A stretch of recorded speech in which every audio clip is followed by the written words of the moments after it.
This is a vocal test between the ART MPA II and the FMR Audio RNP 8380. Editor Red here. You're probably thinking that I messed something up. Well, I assure you I didn't. I've checked it twice. These are different. Make sure you got your headphones on, turned up loud, or you're in an acoustically treated studio setting using the Shure SM7B without a cloud lifter. Both of their gains are up about as far as they can go. Hello everyone, Red back here again at Red Tone Studio. Today I'm continuing my dive into preamps with this other shootout. This time between some budget offerings in my rack. The ART Digital MPA II and the FMR Audio RNP 8380 or Real Nice Preamp 8380. I'll have some other sources as well to test these with, so be sure to stick around and see if you can tell the difference. What did you think of the spoken word or voiceover test there at the beginning of this video? Since I wasn't using a cloud lifter, I couldn't get enough gain from the SM7B, a notoriously low output mic, to push these preamps into breakup. Skip to the end if you'd like to hear my opinion on each of these different sources. For now, let's try them on some male baritone vocals from yours truly. First in a more clean setting, and then dirty. For all these tests, I have the ART Digital MPA II set to have a 20 plus dB of gain and a plate voltage on high. If you'd like a full review on this unit and trying all the different settings, let me know down there in the comments. You're the kind of trouble I want, and you're the kind of trouble I crave. The love you gave to me, baby, will put me in the grave. You're the kind of trouble I want, and you're the kind of trouble I crave.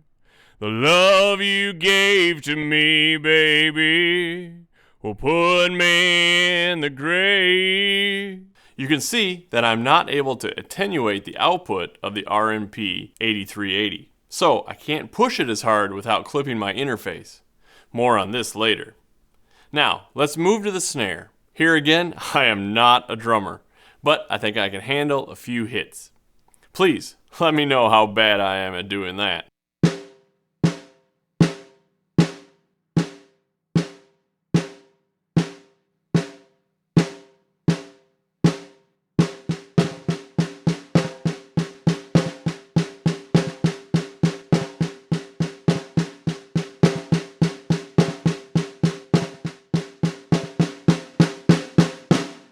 Now for the kick.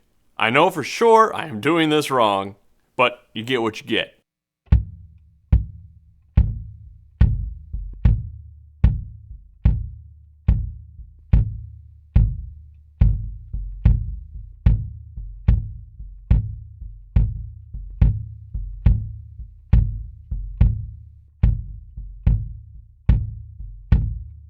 Now, one of the reasons I first bought the ART Digital MPA II, which was used by the way, was that I needed something that could handle my Cascade Fathead II mic. This also has a low output and needs to have the right ohm load on the input.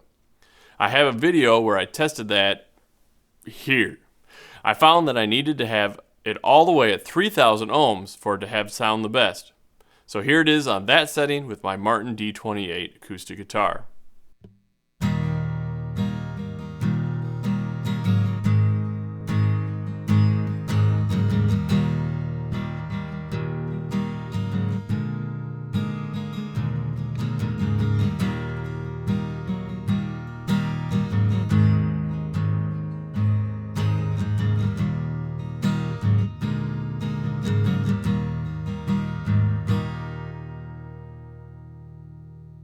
Alright, now that I've gone through each of these tests, what do you think? Would you pick one over the other? But before we do that, let's go like in the last video and run these through a master mix through each of these preamps. Since they both can be run in stereo, or at least have two channels, I'll be running them both fairly clean, as it wouldn't be fair to the RMP, since again it doesn't attenuate the signal into my interface. I could let you go. I had no way to know that I'd get the chance for something I never did. On a fast train, going nowhere fast, riding along now, still stuck in the past. And I don't care just what I see, and I know this night is the last for me. On this fast train, going nowhere fast. Now, honestly, I couldn't pick a clear winner here. Maybe you are hearing something that I am not. They sound almost identical to me. They both have just plain old clean gain that is about as vanilla as, well, vanilla ice cream. Now, this isn't necessarily a bad thing. If you have a mic like the SM7B or a ribbon and no cloud lifter, having a bunch of clean gain on hand can be really important because a lot of interfaces just can't handle them. Both of these preamps have their pros and cons. The ART has an output level gain knob so you can use it to drive the preamp and not your interface and get some of those distorted, crunchy sounds. It, of course, is also an interface in and of itself. This is where the digital comes in the name. I've never used it this way, though. It has a lot of knobs and buttons like a low-cut filter, phase, impedance, and stereo capabilities. On the downside, all of this can be quite confusing when you want to just plug in and get some recording done. On the RNP, there is just one knob for gain, a phase invert, and 48 volts. Really straightforward and easy.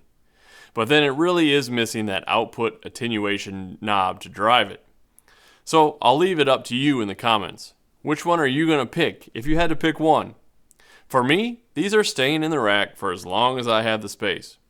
I use them primarily for the 48 volts they provide when I need a few extra condenser mics, say on a drum kit or a full band recording. I now for sure lean to my Cappy VP312s and my Warm Audio WA273, which was in the last shootout that I did. Anyway, I hope you found this useful. Make sure you like and subscribe if you did, and we'll see you in the next one.